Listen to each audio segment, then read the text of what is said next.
Estamos de volta com o Hora da Saúde. Neste programa nós estamos falando sobre hemorroidas. Para falar sobre esse assunto, eu continuo aqui com a presença do meu parceiro de programa, Dr. Marcelo Gobo Júnior. Dr. Marcelo, para a gente dar continuidade a esse assunto, existe mais de um tipo de hemorroida e como podemos diferenciar?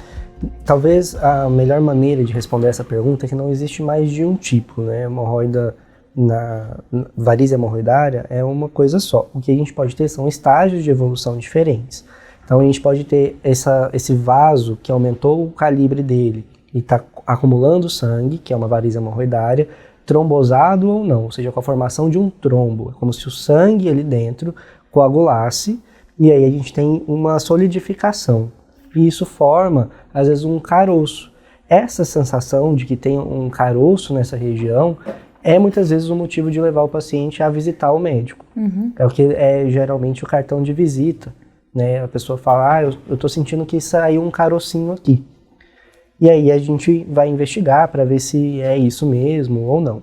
Além disso, além dessa questão de estar trombosado ou não, a gente tem a questão de se ela é redutível ou não. O que é redutível?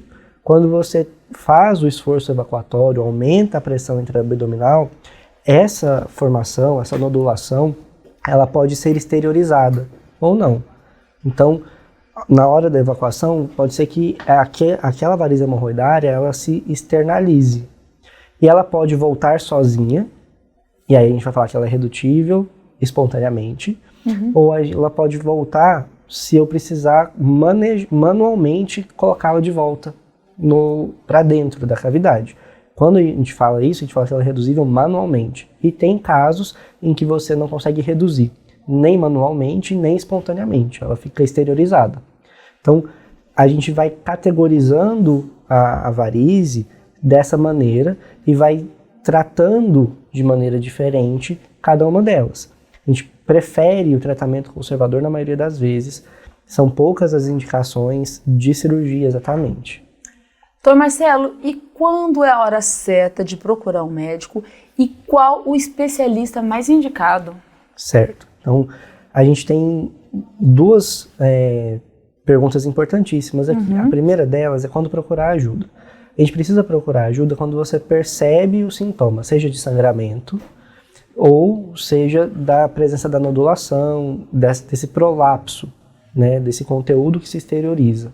Isso é um motivo importante de se procurar ajuda. Eu estou na dúvida se tem ou se não tem, procurar ajuda porque a gente precisa fazer um exame físico. Não tem como a gente fazer esse diagnóstico sem que a gente examine, né? A gente precisa examinar, não é um diagnóstico puramente clínico pela entrevista. Eu preciso avaliar a região para ver se tem o prolapso ou não, se essa nodulação é de fato uma varize, essa dilatação do vaso, ou se é por acaso um condiloma, por exemplo, uma verruga nessa região e que pode ter essa mesma característica. Né? Então, esse é um ponto importante. Em relação ao especialista, então o coloproctologista é um especialista que pode fazer esse tratamento, e o tratamento, quando ele é conservador, ele pode ser feito também pelo médico de família na atenção primária, ou pelo generalista que for de confiança do paciente que se sentir apto para poder fazer essa condução do tratamento. O cirurgião geral também pode fazer esse tipo de abordagem, mas geralmente o coloproctologista é quem vai fazer a conduta do tratamento cirúrgico, que é uma outra abordagem e que vai estar indicada em alguns casos. Marcelo, e o diagnóstico, como é feito? Então, o diagnóstico ele é essencialmente clínico através da entrevista, mais o exame físico. Então, eu preciso ver a lesão para poder dizer se aquilo é uma varize hemorroidária, se a causa do sangramento foi uma fissura, se é um condiloma, se é às vezes uma neoplasia, né, se é um tumor que está exteriorizado e que está sangrando. Então, a gente precisa fazer essa avaliação. Às vezes, a gente vai precisar de uma avaliação de colonoscopia. Então, um indivíduo com mais de 50 anos que apresenta esse tipo de sintoma de sangramento, a colonoscopia pode estar indicada. Indivíduos que também têm uma queda de hemoglobina, que tem uma anemia, que tem deficiência de ferro, também podem ser necessários de serem investigados por endoscopia, por colonoscopia, para você entender a dimensão desse sangramento. Que sangramento digestivo baixo prolongado, pode ser um dos sintomas de neoplasia do intestino e a gente só consegue investigar fazendo a colonoscopia. Mas na maioria dos casos, para os indivíduos que estão ali entre os 20 e os 50 anos, o diagnóstico é clínico e vai ser feito com a anamnese e o exame físico. Marcelo, você falou sobre precisar mostrar a lesão para o médico, também falou sobre a colonoscopia. A colonoscopia é um exame até considerado invasivo, né? Muitas pessoas não gostam de fazer. Será que esse é um dos motivos, né? Para as pessoas terem tanta rejeição, tanto medo de procurar um médico?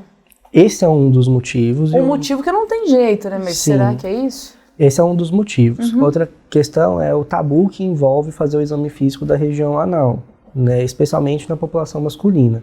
Então, quando a gente tem esse tipo de situação, é importante a gente abordar de maneira tranquila e clara, tanto o paciente quanto o profissional da saúde, para poder fazer a orientação adequada, porque é uma situação que é preocupante, que é assustadora para o paciente, às vezes, quando vê aquela questão do sangramento. E outra coisa que é muito importante, esse sangramento, que é vermelho vivo, que suja, às vezes, o vaso, pode recobrir as fezes, suja o papel higiênico. Esse é um sangramento que assusta muito, mas que talvez do ponto de vista clínico ele não seja tão o que mais nos preocupa, porque poucas vezes vai estar relacionado com uma doença maligna, por exemplo. Certo. A questão é que assusta a gente, né? E aí a gente fica às vezes com medo de pedir ajuda, de falar sobre isso. E claro, infecções que são sexualmente transmissíveis, por exemplo, podem dar sintomas que são parecidos, como é o caso do condiloma, e às vezes é difícil falar sobre esse assunto de modo aberto com o profissional de saúde, porque causa medo, causa vergonha, justamente porque existe esse tabu de que algumas práticas sexuais podem causar hemorroida, ou de que isso está relacionado com câncer, e que na verdade não está, tanto em um caso quanto em outro caso. Então, às vezes a gente tem medo de ouvir do profissional de saúde, isso pode ser câncer, por exemplo, a gente tem esse receio. E a questão é que hemorroides não tem a ver com isso, né? Às vezes, as duas condições clínicas podem se manifestar com sangramento, mas quem tem hemorroida não tem mais chance de ter câncer e, da mesma forma, não tem relação com outros tipos de prática sexual. Certo. Já sabemos do diagnóstico, agora vamos para o tratamento. Qual o tratamento para as hemorroidas? A gente precisa entender se existe a questão da trombose ou não, se existe um prolapso ou exteriorização ou não, né? E há quanto tempo é essa trombose. Então, uma trombose aguda, trombosou a menos de 72 horas, e a indicação cirúrgica ela é bem aplicada nesse caso. Nem sempre existe condição cirúrgica, seja por acesso até o tratamento, ou seja pela viabilidade das condições clínicas do paciente, mas nesse caso, a intervenção cirúrgica reduz as complicações da condição clínica de saúde. A gente nem sempre recomenda a cirurgia, o tratamento conservador ele é preferido na maioria dos casos. Casos que estão assintomáticos, né, em que você não tem sangramento, mas você sabe da existência da varize, né, às vezes ela prolapsa eventualmente, mas é redutível manualmente, a gente pode fazer uma abordagem conservadora que vai envolver essencialmente hábitos de vida. Quais hábitos de vida? Então a gente pode falar sobre a ingestão hídrica, então bastante água, quanto? De 5 a 8 copos de água por dia, é bastante, um volume alto. Uma dieta rica em fibras, quanto de fibras? De 25 a 30 gramas de fibra na dieta. Isso também é um volume bastante alto. Fibras associadas à água. Exatamente, a gente precisa juntar as duas coisas. E um outro fator que é determinante para o funcionamento do intestino é caminhar. Então precisa ter atividade física, isso estimula o funcionamento do trato gastrointestinal e facilita. Outras questões, evitar prender as fezes, evitar sentir vontade de ir no banheiro, não segurar a evacuação. Por quê? Isso vai fazer com que o meu período de retenção aumente, com isso eu tenho um ressecamento do bolo fecal, é difícil formar o bolo fecal, e aí na hora de evacuar, além do esforço ser um fator complicador, eu também posso ter as fezes endurecidas, favorecendo um sangramento, porque na hora que ela vai passar pelo canal anal, ela pode romper os vasos, que estão inchados e mais frágeis, por conta desse acúmulo de sangue lá dentro. E aí isso vem com sintoma de sangramento, dor, pode ter prurido. Você falou em cirurgia em alguns casos. Em quais são os casos em que a cirurgia é indicada? Então, a gente precisa ver se tem redução ou não, trombose ou não. Nesses casos em que você tem a exteriorização e a redutibilidade reduzida, então, às vezes volta espontaneamente ou volta manualmente, tratamento cirúrgico é uma boa opção, né? Isso precisa ser discutido caso a caso, porque existem complicações cirúrgicas que são possíveis, então a gente tem que ver se para aquele paciente esse é o melhor tratamento. Quando a trombose é aguda, menos de 72 horas, então, né, acabou de trombosar, então isso é um fator que pode predispor a um tratamento cirúrgico com uma redução das complicações. O paciente sente quando há trombose? Pode sentir, por conta dessa questão da dor local, do prolapso. Nem sempre que há prolapso há trombose, mas pode acontecer isso, porque você solidifica aquele vaso e com isso aquele conteúdo coagulado pode exteriorizar. Mas a gente precisa avaliar caso a caso. O exame físico vai ser o determinante para você avaliar se há trombose ou não. Por isso que é tão importante procurar ajuda. Após o tratamento, a doença pode voltar a aparecer? Pode, especialmente por conta da causa, né? A causa da varizes hemorroidária é uma condição constitutiva do indivíduo.